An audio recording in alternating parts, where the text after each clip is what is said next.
নমস্কাৰ, মই এষ্ট্ৰলজাৰ হেমন্ত কাশ্যপ। এষ্ট্ৰলাইভ অসমৰ মাহেকীয়া ৰাশিফললৈ আপোনালোকক সকলোকে স্বাগতম জনালোঁ।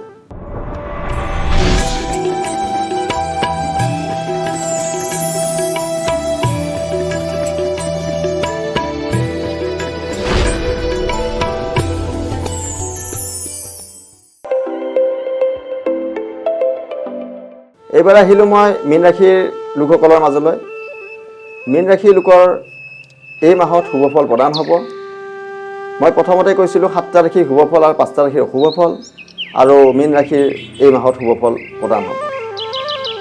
যিহেতু 1 জুন 11 জেঠ ৰাতি ঘণ্টা 1:50 পিছত বৃহস্পতি গুৰু কৰ্কট ৰাশিৰ পৰা মিথুন ৰাশিৰ পৰা কৰ্কট ৰাশিলৈ সঞ্চাৰ হ'ব, যাৰ ফলত মীন ৰাশিৰ যিসকলৰ জাতক জাতিকা তেওঁলোকৰ মাজত এটা শুভফল প্ৰদান হ'ব। যিসকল উচ্চ শিক্ষাৰ্থী, উচ্চ পৰ্যায়ৰ শিক্ষাৰ্থী, মেডিকেল বা অন্যান্য কিছুমান এক্সাম দিব, তেওঁলোকৰ বাবে এই মাহত শুভফল প্ৰদান হ'ব। চাকৰিয়ালসকলৰ মাজত শুভফল প্ৰদান হ'ব। বিয়া বাৰুৰ ক্ষেত্ৰত শুভফল প্ৰদান হ'ব। প্ৰেম প্ৰীতি কৰি থকাসকলৰ মাজত এটা শুভফল প্ৰদান হ'ব। এই মাহত আপোনালোকৰ সা সম্পত্তি ক্ৰয় কৰিব পাৰে। গাড়ী বা নতুন বস্তু, ঘৰ দুৱাৰ ইত্যাদি ক্ৰয় হ'ব পাৰে। তো এই মাহত যিসকলৰ মীন ৰাশিৰ জাতক জাতিকা তেওঁলোকৰ মাজত এটা শুভফল বহু বেছি পোৱা দেখা পাইছোঁ।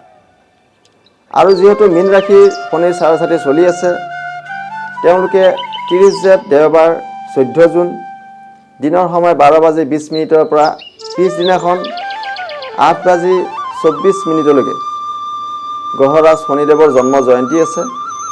জন্ম জয়ন্তী পালন কৰক। তেনে কৰিলে শনিৰ যি চাৰচাতিৰ প্ৰকোপ বা শনিৰ যদি দশান্ত দশা চলি আছে, তাৰ যি প্ৰকোপ, সেই প্ৰকোপৰ পৰা হাত সাৰি থাকিব পাৰিব। 7 আহাৰ সোমবাৰ 22 জুন অম্বুবাচীৰ প্ৰবৃত্তি, সময় দিনৰ ঘণ্টা 12:10 আছে। আৰু 10 আহাৰ বৃহস্পতিবাৰ 25 জুন অম্বুবাচী নিবৃত্তি, সময় ৰাতিৰ ঘণ্টা 12:02। অম্বুবাচীৰ প্ৰবৃত্তিৰ পৰা নিবৃত্তি কাল পৰ্যন্ত গুটি সিঁচা, গছ ৰোৱা, বেদ বেদাংগ অধ্যয়ন নিষেধ। বিধৱা মহিলাৰ প্ৰাকদ্ৰব্য ভোজন নিষেধ। অম্বুবাচী প্ৰবৃত্তিৰ পৰা নিবৃত্তি কাল পৰ্যন্ত কাৰোবাৰ যদি সৰ্পভয় আছে, সৰ্পভয় নিবাৰণৰ বাবে কেঁচা গাখীৰ সেৱন কৰক। আৰু 14 আহাৰ সোমবাৰ 29 জুন পূৰ্ণিমা আছে, পূৰ্ণিমা নিশি পালন কৰক। তেনে কৰিলে শুভফল প্ৰদান হ'ব।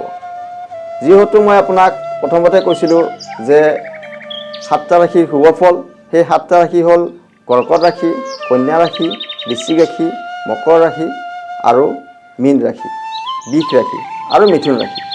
আৰু বেয়া কেইটা হ'ল সিংহ ৰাশি, তুলা ৰাশি, ধনু ৰাশি, কুম্ভ ৰাশি আৰু মেঘ ৰাশি। তো এইকেইটা ৰাশিৰ শুভ আৰু অশুভ ফলৰ প্ৰদানৰ বিষয়ে মই আপোনালোকৰ মাজত আজি ক'লোঁ।